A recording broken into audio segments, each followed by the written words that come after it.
안녕하세요. 고요사 북클럽입니다. 오늘 읽을 책은 안은순 작가님의 거미의 꿈입니다. 안은순 소설집 우리 춤추러 가요에 수록된 소설입니다. 안은순 작가님은 전북 김제 출신으로 1992년 경인일보 신춘문예로 등단하였습니다. 이 소설은 여자의 욕망, 남편의 욕망을 통하여 요즘 사랑의 욕망이 어떻게 날조되고 있는가를 그렸습니다. 세상을 살 만큼 살아서 욕망의 수렁에 빠지지 않는다 하면서도 그 수렁에서 허우적거리는 것이 인생입니다. 그럼 이야기 속으로 들어가 보겠습니다. 구독과 좋아요 부탁드립니다. 편안한 시간 되세요. 거미의 꿈, 안은순.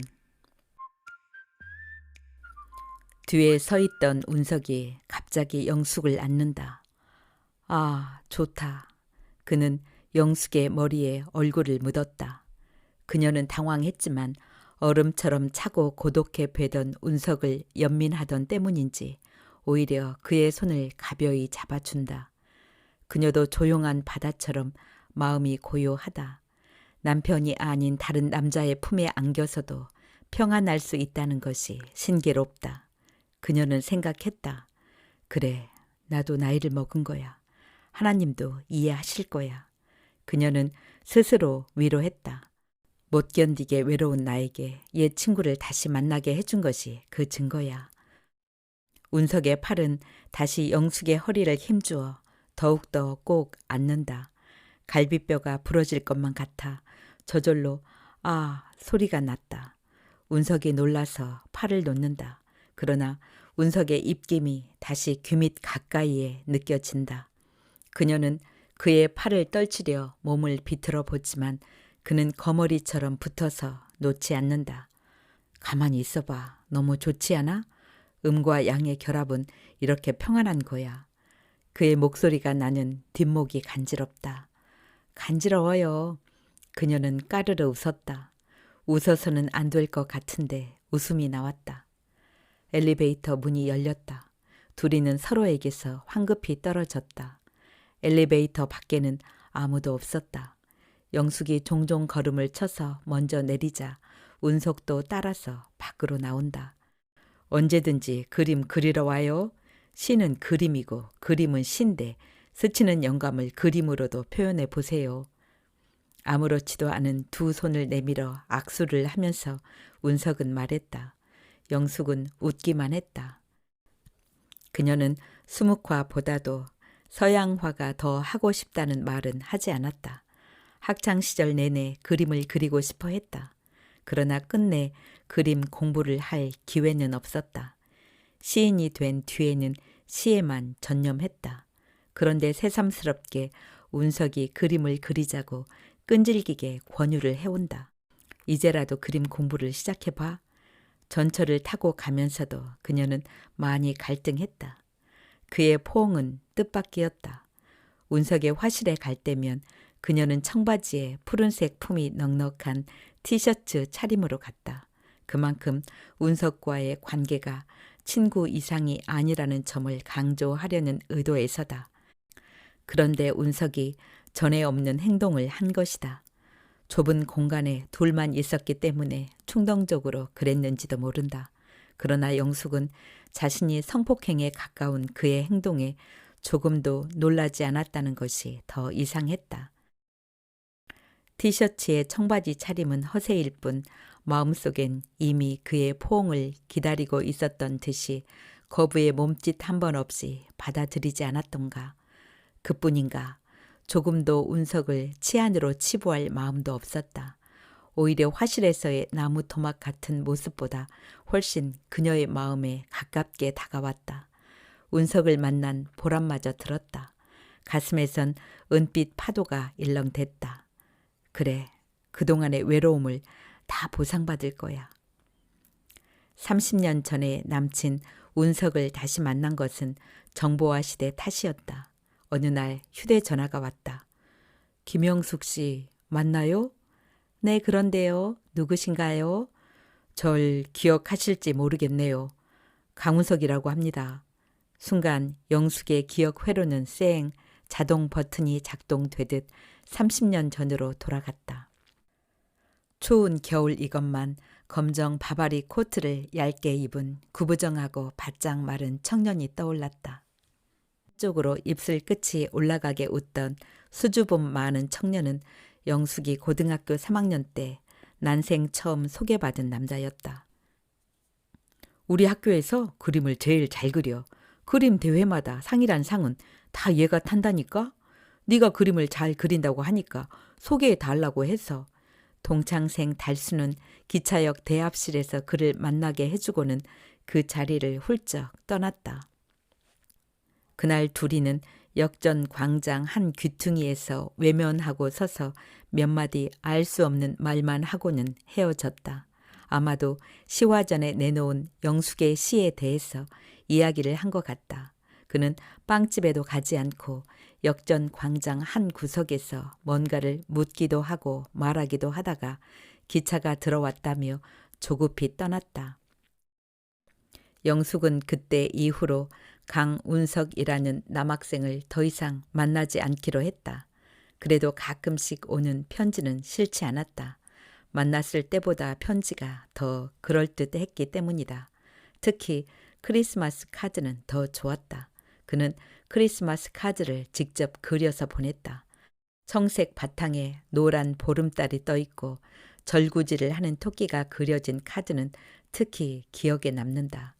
정교하고 깔끔해서 친구들의 부러움을 샀었다.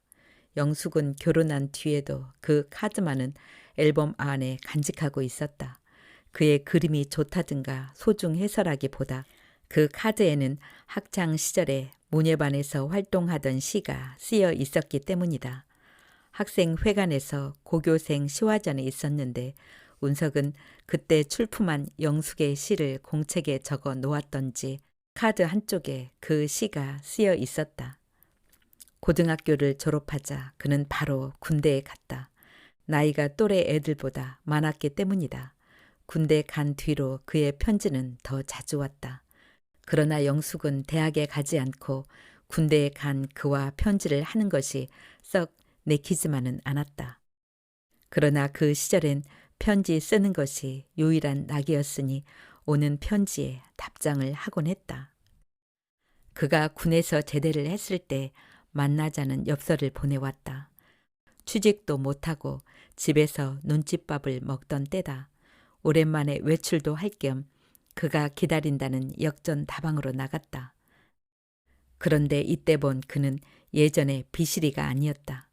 와이셔츠 단추를 목 밑까지 잠근 노타이 정장에 반듯한 자세가 밝고 매력이 있었다. 머리로 반쯤 덮인 이마는 지적이며 귀티가 나기까지 했다. 비실비실 수줍은 웃음을 흘리며 어찌해야 할지 몰라 몸을 비틀며 말하던 역전 광장에서의 모습과는 딴판이었다. 커피를 놓고 마주 앉아 있는데 영숙은 자신이 너무 초라하여 몸둘 바를 몰라 해야 했다. 청바지에 티셔츠 차림에 쇠타 하나 덜렁하게 입고 나온 자신의 몰골이 부끄러웠다. 그뿐인가 그에게는 꿈과 포부도 있었다. 서울로 가서 홍익대학교에 들어가 그림 공부를 제대로 하겠단다. 얼마 후 그에게서 온 편지에는 서울 주소가 쓰여 있었다. 서울에 왔지만 우선은 조그만 회사에 나가고 있다고 했다. 그리고는 소식이 끊겼다. 영숙이 편지를 해도 답장이 없었다. 훗날 달수를 통해 들은 소식은 그는 키가 큰 여자와 결혼했다고 했다. 영숙은 그때 처음으로 자신의 키가 작은 것을 원망했다. 이듬해 영숙도 결혼을 했다. 오랜만이에요. 어떻게 제 전화번호를 알았나요? 영숙은 당황스러우면서도 반가웠다. 그렇잖아도 나이 들면서 옛 추억이 그립고 고향 친구들과 동창생들이 그리워지는데 덤으로 옛 남자친구로부터 전화까지 받았으니 행운만 같았다. 더구나 영숙은 몇 년 전부터 남편과 거의 별거나 다름없는 생활을 하고 있지 않은가. 사는 것이 싫고 사람 만나는 것도 싫었다. 힘들고 답답하면 종교에 매달렸는데 언제부턴간 교회도 가기 싫었다. 남편과 별거 아닌 별거를 하는 그녀의 마음은 땅바닥에 패대기를 친 듯이 아팠다. 사람들과의 연락을 다 끊고 잠만 자고 있자 소화불량에 걸리고 말았다. 당장 운동을 하지 않으면 큰 병 됩니다. 의사 선생의 처방은 단호했다. 그러고도 시간이 남으면 친구를 만나거나 산책을 하라고 했다. 그러니까 영숙의 병명은 우울증 초기 증상이라는 것이었다. 의사 선생의 강한 권고도 있고 하여 억지로라도 기분 전환을 위해 거의 매일 집에서 나오면 갈 데가 없었다. 영숙은 가까운 백화점에 갔다. 백화점에서 아이 쇼핑을 하거나 물건을 샀다. 하루 종일 다리가 아프도록 매장을 돌아다니다가 피곤해지면 돌아와 깊은 잠을 잤다. 이럴 때 옛 남자친구의 전화는 지루한 삶에 생기를 불어넣는 선물이었다. 그것은 마음으로 간절히 바래도 일어날 수 없을 것 같은데 기적처럼 왔다. 인터넷 검색창에 이름을 치자 김영숙의 정보가 뜨더군요. 김영숙이 얼마나 흔한 이름인가요? 겨우 찾았습니다. 김영숙 시인. 고향은 전북 K시여서 혹시나 하고 전화를 해본 겁니다. 그런데 맞았네요. 알고 보니 영숙이 낸 시집과 함께 가입한 문인협회의 정보가 공인이라는 이유로 노출되어 있었다. 영숙은 협회에 즉시 정보 노출을 알리고 막아줄 것을 요청했다. 그동안 나도 모르게 도용되었을 것을 생각하니 겁부터 났다. 그런 의미에서도 운석의 전화는 고마운 전화임에 분명했다. 운석은 자기의 화실에 한번 놀러 오라고 했다. 영숙이 운석의 화실을 찾은 것은 전화를 받은 지 보름쯤 후였다. 운석의 화실은 영숙의 집에서 그리 멀지 않았다. 전철로 1시간 이내에 갈 수 있었다. 30년 만에 만난 운석은 인터넷을 뒤져서 찾았다는 열성이 진짜였나 할 정도로 영숙을 반겨맞지 않았다. 그 옛날 둘이서 편지를 주고받은 것 외에 별반 추억도 없었지만 그래도 전화까지 하여 찾은 거며 놀러 오라고 했으니 찾아가면 반색하며 맞아줄 줄 알았다. 그런데 두근거리며 찾아간 것이 후회될 만큼 그와의 첫 대면은 냉랭하고 어색했다. 그의 화실을 찾아온 자신이 어리석게만 느껴졌다. 그날 영숙은 그가 내놓은 녹차 한 잔을 마시며 무료하게 화실 안의 그림만 훑어보아야 했다. 이미 카페에서 보았던 그림이었다. 여전히 입술 끝이 올라가게 웃으며 손을 잡았을 뿐 더 이상 영숙의 근황에 대해서 묻지도 않았다. 차를 마시며 창밖만 보다가 가끔씩 눈이 마주치면 웃기만 했다. 할 말을 잃은 듯한 어색함이 길어지자 그녀는 그만 돌아가고 싶었다. 그림 그리세요. 보고 싶어요. 영숙은 금방 일어나 나오기도 못해서 부탁을 했다. 그러자 그도 어색한 자리를 탈피하고 싶었던지 일어나 붓을 잡았다. 그리고 붓에 먹물을 묻혀서 그림을 그린다. 나무를 그리고 나뭇가지를 그리고 꽃을 그렸다. 붓을 쥐고 있는 팔이 황소라도 잡을 것처럼 힘이 들어있다. 그러나 그림은 부드럽게 연하게 그러면서도 힘있게 강약이 느껴지는 그림이다. 한참을 그리더니 붓을 놓는다. 짧은 시간에 한 줄기 뻗어내린 매와 가지와 꽃이 화선지 위에서 살아났다.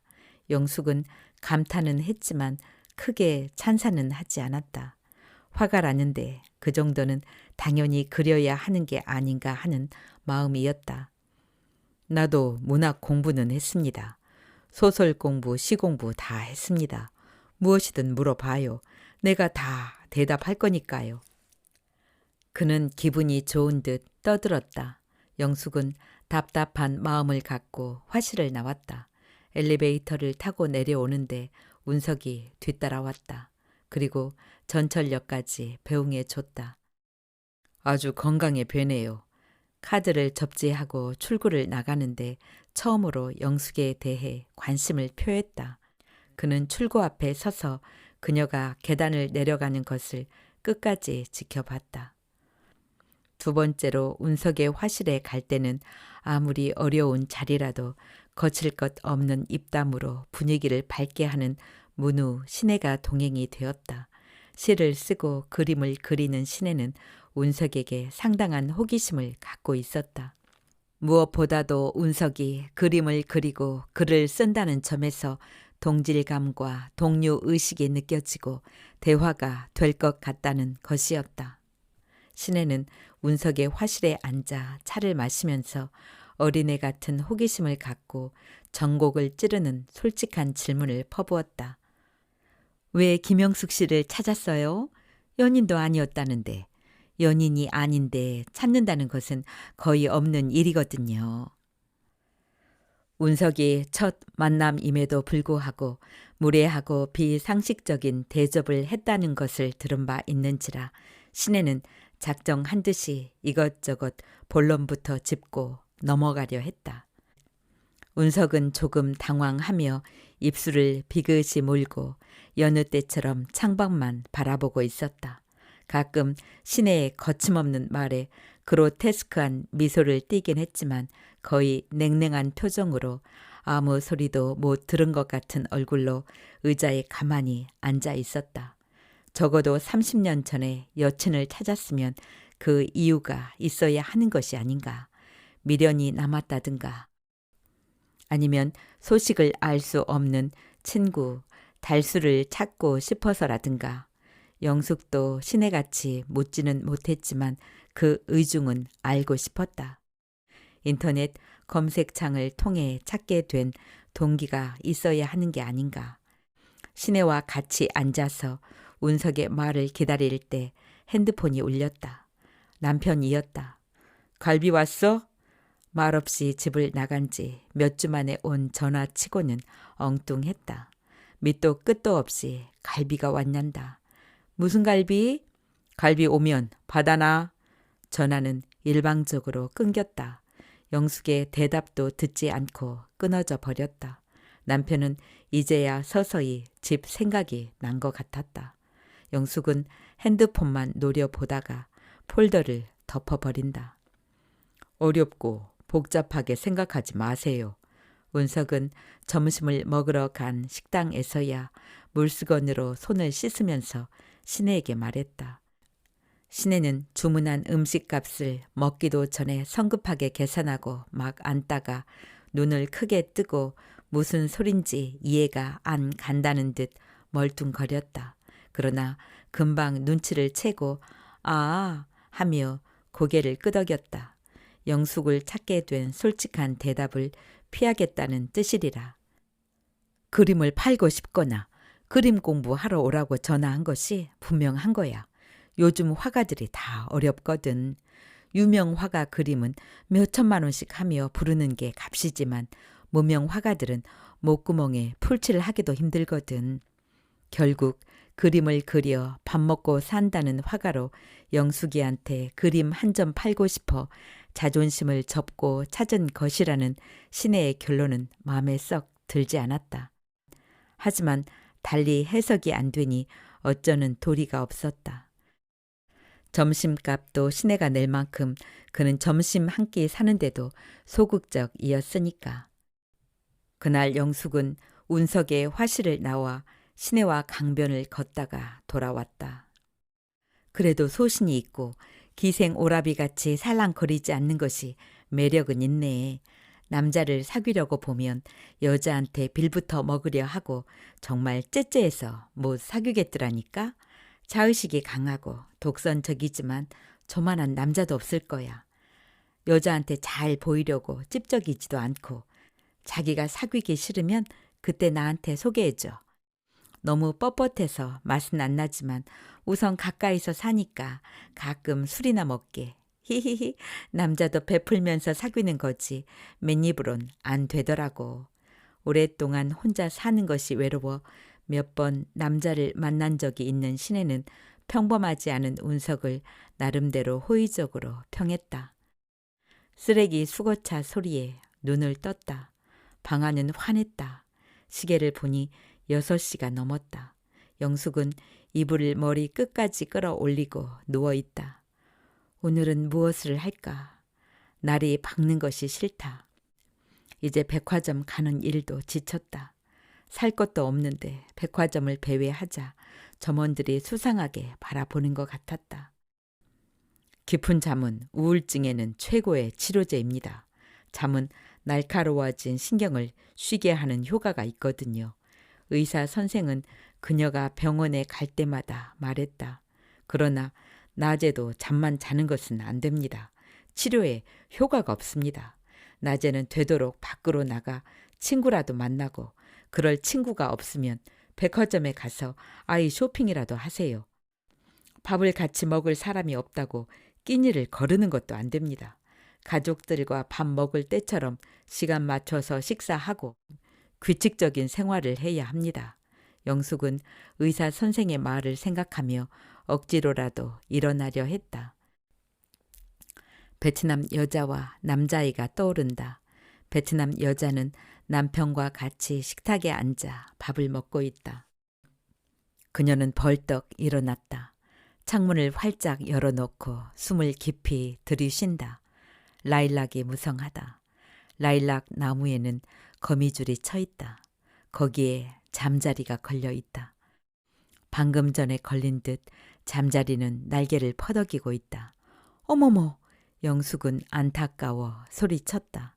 회색에 가까운 푸른 빛을 띠는 투명한 날개는 퍼덕일수록 진득한 줄에 더 바짝 들러붙는다. 잠자리의 움직임은 점점 작아졌다. 거미는 어디에 숨어 있는지 보이지 않았다. 영숙은 안타까웠다. 그러나 라일락 나무의 높은 가지 위에 걸린 잠자리를 거미줄에서 떼어줄 방법이 없었다.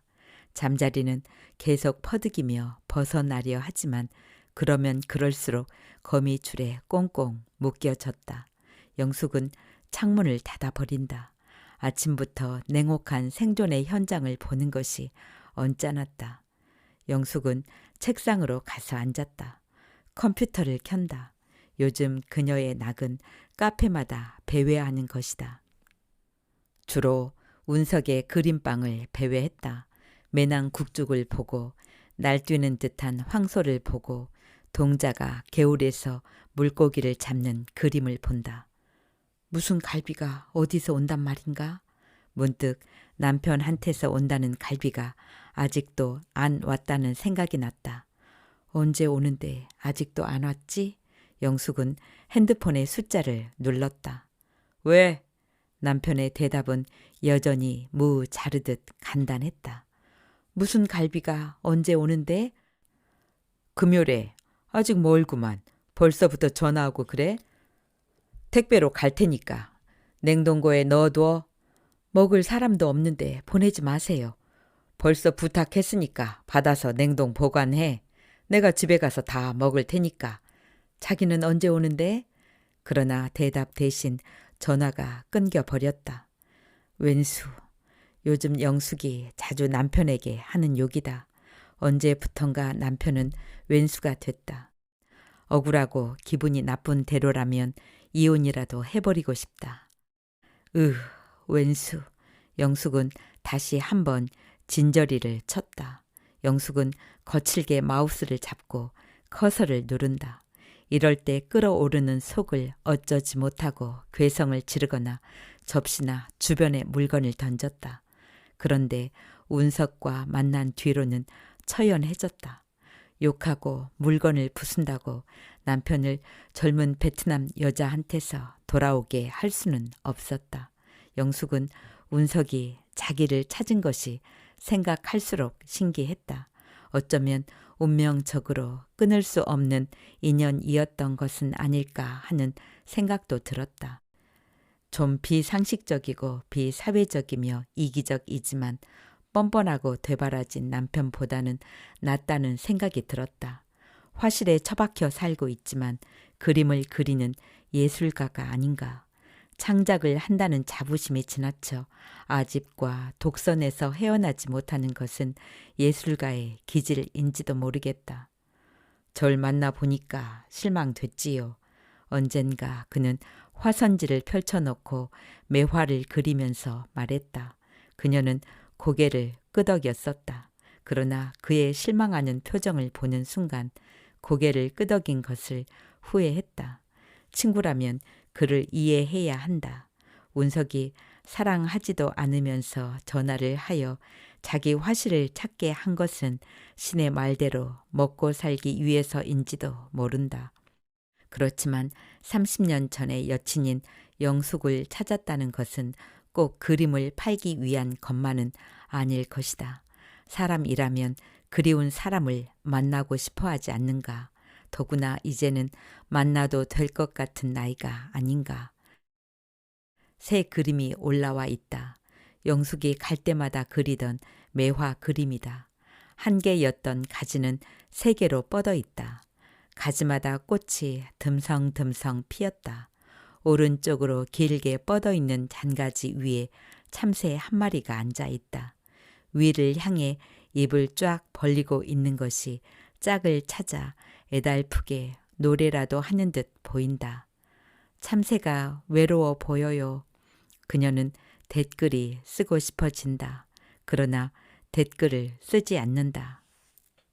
운석이 차의 달인이라는 것은 첫날부터 알았다. 그의 찬장 서랍은 온갖 차로 가득했다.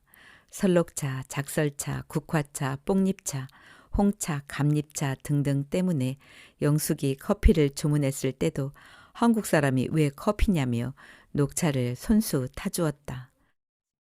지금까지 먹어본 차와 무엇이 다른지 말해보세요. 그가 내놓은 녹차에선 깊은 풀향이 났다. 와, 정말 싱그러워요.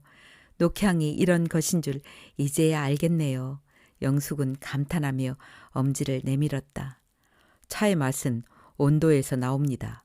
온도가 너무 뜨거워도 안 되고 70% 정도로 식힌 물에 차를 우려내야 최고의 향이 나옵니다. 운석은 포트에 물을 차 주전자에 옮겨 붓고 다시 주전자에 물을 녹차를 담은 걸름대 위로 조금씩 붓는다. 뜨거운 물이 떨어져 내리는 순간에 차향을 찻잔에 담으려는 모습은 너무 진지하여 마치 의식을 치르는 제주와 같았다. 마침내 녹차를 만들어 내놓을 때의 그의 표정은 어린애처럼 천진스러웠다. 운석 씨가 타주는 차 생각이 나서 왔어요. 이 향 정말 좋아요. 음미할수록 좋은 것 같아요. 그림을 그리라고 권유만 할 뿐 별말도 없는 만남에 회의하며 안 가겠다고 다짐하고도 불쑥 화실로 찾아간 어느 날 영숙은 변명하듯이 말했다. 그러니까 그림 그리러 와요. 매일 차는 얼마든지 타줄 테니까. 운석은 여전히 그림을 그리러 오라고 했다. 영숙이 부담스러워 하는 것쯤은 안중에도 없는 듯 했다. 그리고 문득 생각난 듯이 부채를 가져와 난을 친다. 힘차게 뻗어 있는 난이 아침 이슬을 머금고 살아난 듯 아름답다. 단목으로 꽃도 그려 넣는다. 그리고 옆에 글씨를 쓴다. 바보야, 왜 찾아와 그리움이 되었니? 그의 글은 시였다. 가슴을 적시는 감동의 시였다. 운석은 낙광까지 해서 영숙에게 주었다. 선물이 너무 좋은데요. 부채질을 하기가 아까울 것 같아요. 영숙은 그날 운석에게 뽀뽀라도 해주고 싶었다. 그와 만난 뒤로 처음으로 그의 따뜻한 대접을 받은 기분이었다. 그날 둘이는 처음으로 많은 이야기를 했다. 그는 3살 때 어머니를 여의었고 그때부터 할머니 손에서 자라면서 그림을 그렸다는 것도 알았다. 그날 엘리베이터 안에서의 포옹은 예견된 것인지도 모르겠다. 검은색 바바리를 입은 남자가 영숙의 손을 잡고 싶어 한다. 그 다음 키스를 하고 싶어 한다. 그런데 눈앞에 가까워지는 얼굴은 가면 같은 갑각류의 곤충이다. 그녀는 징그럽고 무서워 검은색 바바리 코트를 떠다 민다. 바바리 코트의 남자가 외마디 소리를 지르며 뒤로 나가 떨어진다. 그런데 바닥에는 바바리 코트의 남자는 없고 거미가 기어 다니고 있다. 주변은 거미줄로 가득 차버린다. 그녀는 외마디 소리를 하며 눈을 떴다. 꿈이었다. 영숙은 이마에 땀을 손으로 씻어냈다. 마음이 무겁다. 한참 후 영숙은 바바리 코트의 남자가 운석이라는 생각을 했다. 그녀는 핸드폰에 입력된 운석의 이름을 바꾸었다. 거미. 다시는 운석을 만나서는 안 돼. 새벽 4시였다. 영숙은 눈을 감고 이불을 뒤집어 썼다. 머리맡에 핸드폰이 울렸다. 손을 뻗어 핸드폰을 집어든다.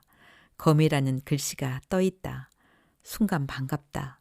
오랜만에 온 전화였다. 그러니까 엘리베이터 사건 이후로 처음 전화가 온 것이다. 잘 지냈어요? 오늘 시간 있으면 전시회에 나오세요. 오케이. 마침 심심했는데 거리가 생겼네. 그녀는 말하지 않았지만 쾌재했다. 이런 데이트라면 날마다 하고 싶지 않았던가. 어디서 하는데요? 예술의 전당으로 오세요. 내가 오후 5시에 거기 갑니다. 전시장 앞에서 기다릴게요. 나른하게 지쳐있던 몸에 힘이 생기는 것 같았다.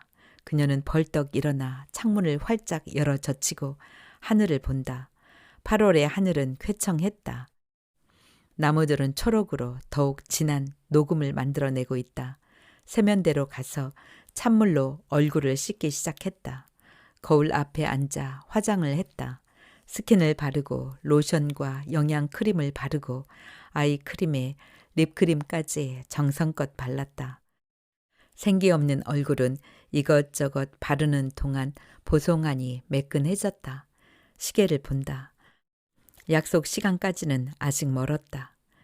그녀는 립스틱을 꺼내어 오랫동안 입술을 그린다. 전시회장에 갈 때는 분위기 있는 옷을 입고 가야 할 것 같다고 생각한다. 루비 목걸이에 루비 귀걸이를 한다. 특히 구두는 비싼 구두를 신어야 진짜 멋쟁이가 된다. 거울 속에 서 있는 중년의 여자는 40대쯤으로 보인다. 아니, 30대쯤으로 보였으면 좋겠다. 앞머리를 살짝 앞으로 내려서 빗어주는 것만으로도 얼굴 전체를 풍성하게 만들어 준 것 같다. 그녀는 거울을 보며 살짝 미소를 지어 본다. 조금 슬퍼 보인다. 외로운 여자는 웃어도 슬퍼 보인다는데 자기가 그런 것 같다. 오랜 외로움이 그녀의 얼굴에서 생기를 걷어갔다. 생기 없는 여자는 매력이 없다. 그녀는 매력 있는 여자가 되고 싶다. 영숙은 크게 웃어본다. 눈두덩을 만져주고 옆으로 느려주며 눈 주변을 자극해 준 다음 다시 웃어본다. 입술을 귀 밑으로 당기며 크게 웃어본다. 하하하. 그러나 웃음소리는 억지 소리일 뿐 허망하게 들린다. 언제 크게 웃었던가. 영숙은 걸핏하면 허심탄회하게 잘 웃던 결혼 초의 자신을 생각해 본다. 목젖이 보이도록 크게 웃어요. 영숙이 시를 가르치러 나가는 노인 대학의 웃음 강사는 할아버지 할머니를 독려했다. 영숙은 목젖이 보이도록 입을 벌리고 웃었다. 하하하하. 목젖이 보이게 입을 크게 벌리고 웃는다. 거울 속에 웃는 모습이 너무 우습다. 영숙은 깔깔깔 진짜로 웃어버린다. 남편이 베트남 여자와 쇼핑을 나온 것을 목도한 것은 강남의 L 백화점에서였다. 그녀는 숙녀복 매장에서 신제품으로 나온 투피스를 입어보고 있었다. 이때 패션 모델처럼 느씬한 키에 수려한 미모에 약간은 동남아 풍의 가녀린 여자가 매장으로 성큼 들어섰다. 어서 오세요, 사모님. 오늘은 사장님도 오셨네요. 영숙에게 옷을 입혀보던 매장의 주인 여자가 금방 들어선 동남아풍의 여자를 호들갑스럽게 반기는데 돌아보니 베트남에 출장을 가 있어야 할 남편이 서 있지 않은가. 남편은 여자의 손을 다정하게 잡고 있었다. 남편의 다른 손에는 7, 8세쯤 돼 보이는 남자아이가 매달려 있었는데 남편을 아빠라고 불렀다. 영숙은 그 자리에 얼어붙어 버렸다. 남편도 영숙을 거의 동시에 알아봤다. 남편은 어떻게 된 거냐고 묻고자 다가서는 그녀의 팔을 잡아 끌고 비상구 쪽 후미진 곳으로 데리고 갔다. 이야기는 집에 가서 합시다. 이렇게 무릎 꿇고 빌어요. 제발 이야기는 집에 가서 합시다. 남편은 영숙을 남겨둔 채 뒤따라온 여자를 데리고 다급히 백화점을 떠났다. 그날 영숙은 어떻게 집에 왔는지 모른다. 백화점에서의 일이 꿈만 같았다. 얼마나 가정에 충실한 남편이었던가. 오직 일에만 매달려 있는 남편이 아니던가. 10평짜리 건축 자재상으로 시작한 남편의 사업은 80년도 건축 붐과 함께 왕성하게 번성했다. 80년대를 넘어 90년대도 건축업은 수그러들지 않아 그의 사업은 일치월장 나날이 번성했다. 97년 IMF 때도 남편의 사업은 끄덕없이 잘 버텼다. 이 무렵 남편은 부도난 친구 공장을 인수해 직접 납품을 시작했다. 베트남에 원자재 공장을 세운 것도 그 무렵이었다. 몇 년 전부터 부쩍 해외 출장이 잦고 외박도 잦은 남편이지만 추워도 의심하지 않았다. 그런데 남편이 자기 앞에서 다른 여자의 손을 부부처럼 잡고 서 있다니. 주석준 씨는 우리 남편인데요. 남편의 서랍을 뒤지고 뒤져서 찾아낸 것은 처음 보는 아파트 전세 계약서였다. 양재동 S아파트 1507호에서 다시 만난 여자는 어깨까지 파진, 그래서 하얀 목이며 가슴이 반이나 드러난 헐렁한 티셔츠를 시원하게 걸치고 있었다. 갸름한 얼굴에 생머리를 뒤로 묶은 30대 초반쯤 보이는 베트남 여자는 젊고 수려했다. 영숙이 발벗고 쫓아가도 따라잡을 수 없을 만큼 매력적이었다. 여자는 영숙이 보는 데서 마침 학교에서 돌아온 남자애한테 손을 씻고 밥을 먹으라고 한국말로 말하고 있었다. 아이의 희멀건 얼굴이 남편을 빼 닮았다. 왜 그러세요? 어디서 오셨지요? 여자는 현관문을 열어놓고 영숙의 위아래를 훑어내리며 의아해했다. 죄송합니다. 제가 잘못 온 것 같네요. 제 남편 이름도 주석준이거든요. 영숙은 애써 자신을 진정하고는 그 아파트를 나왔다. 그날 밤 영숙은 거실에 다리를 뻗고 앉아서 밤새 울었다. 남편이 베트남 여자와 살림을 차린 것을 확인했을 때 살아있다는 것이 너무나 창피하고 슬펐다. 지난 10여 년을 속고 살았다는 억울함에 목을 놓아 울었다. 아이가 생겼는데 버릴 수는 없잖아. 그렇다고 아이를 당신한테 키우라고 데려올 수도 없고. 어차피 알았으니 서로 잘 지내도록 해요. 남편은 영숙이 내놓은 아파트 전세 계약서를 집어들며 미안한 기색도 없이 말하였다. 오히려 이중 생활이 밝혀진 것이 차라리 홀가분하다는 듯이.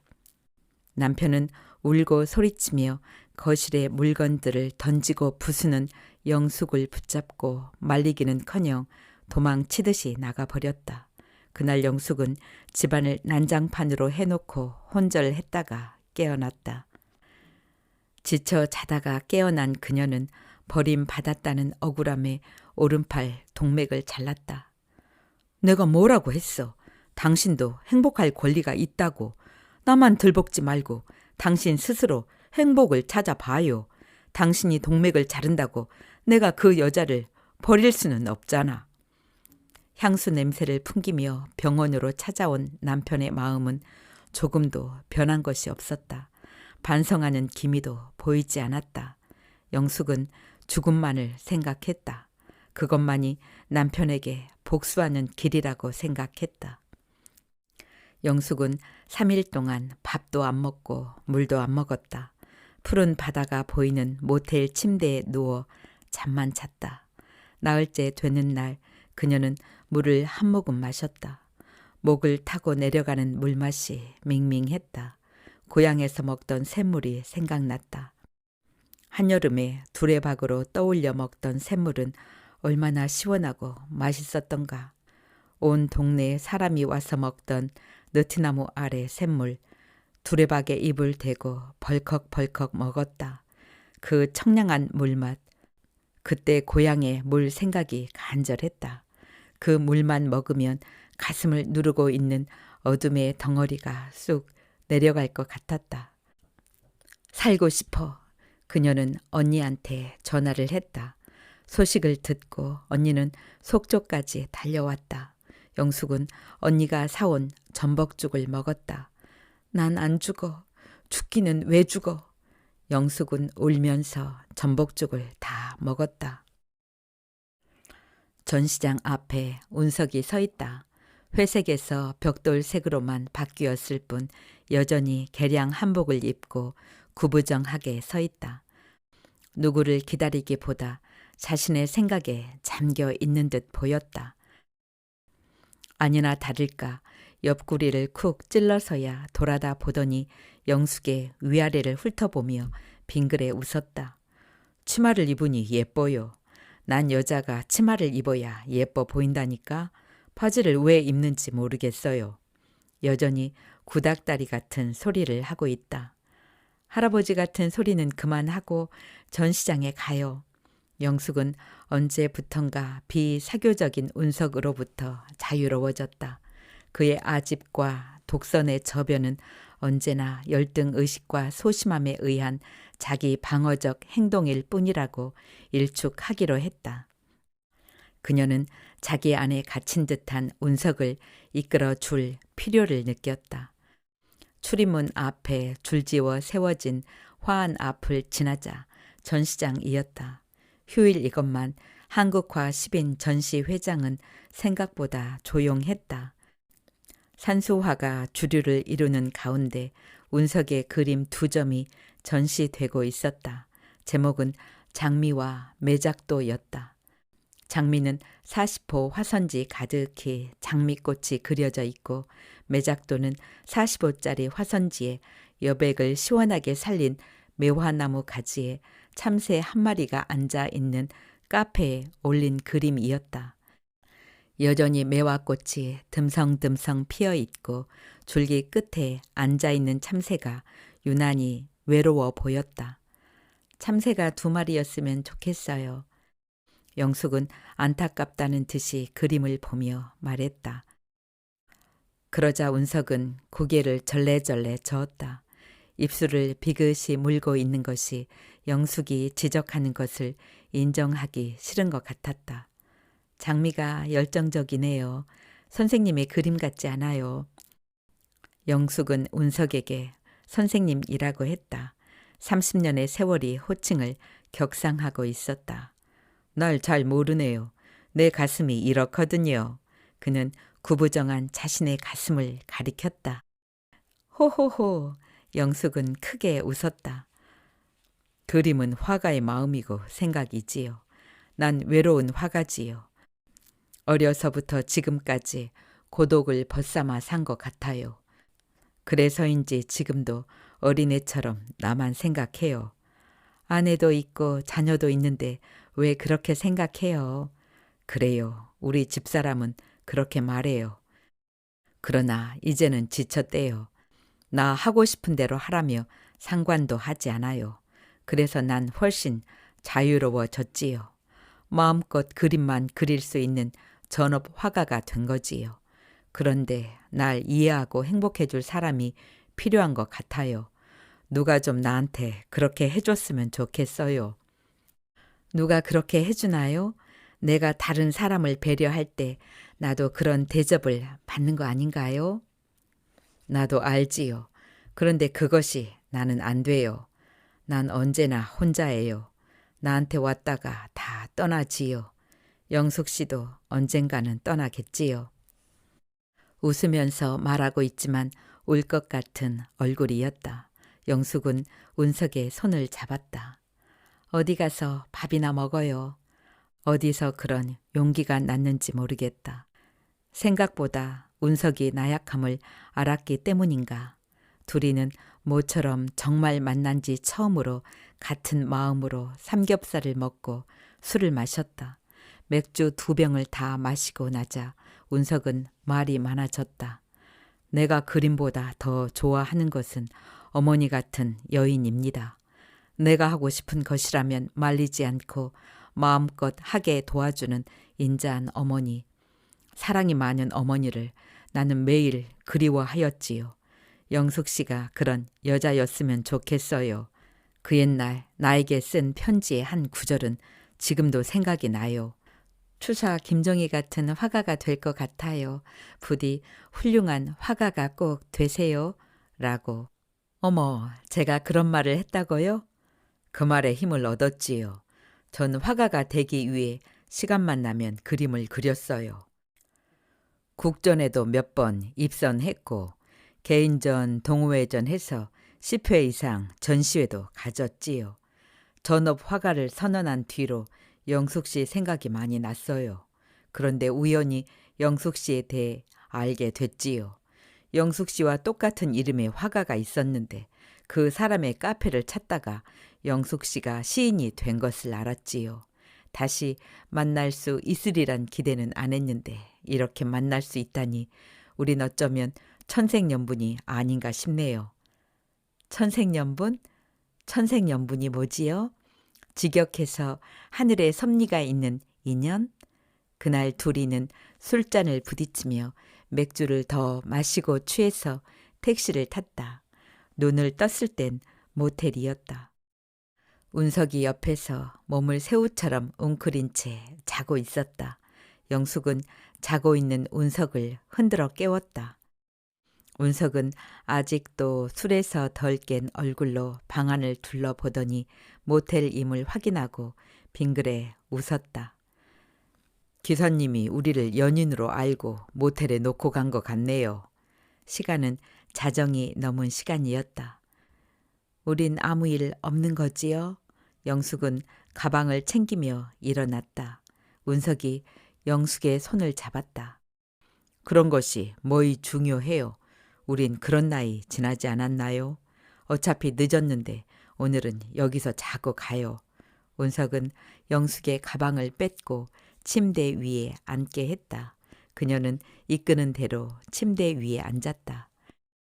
늦은 시간이라 간다고 해도 엄두가 나지 않았다. 문득 거미줄 생각이 났다. 이런 일이 있으려고 그런 꿈을 꾼 것이다. 마치 거미줄에 걸린 듯이 그녀는 꼼짝할 수가 없었다. 어디선가 본 거미에 대한 시가 생각났다.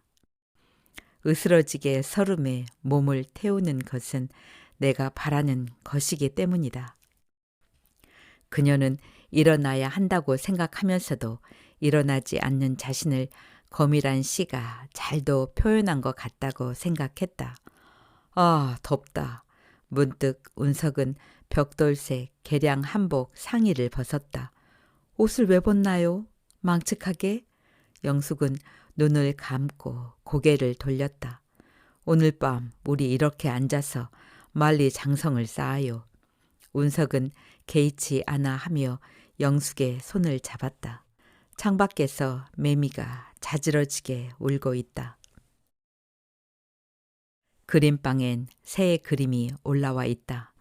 매화꽃 듬성한 가지 위에 작은 새 2마리가 마주보며 앉아 있다. 다정하게 이야기를 하는 것 같다. 사랑 사랑 내 사랑 천생연분 내 사랑 유행가 가사 같은 문구가 옆에 쓰여 있다. 그녀는 댓글을 썼다. 행복한 그림이어요. 세상이 밝고 아름답게 보여요. 집 전화가 울린다. 남편이었다. 나 지금 가는데 갈비 좀 구워. 30분 후에 도착할 거야.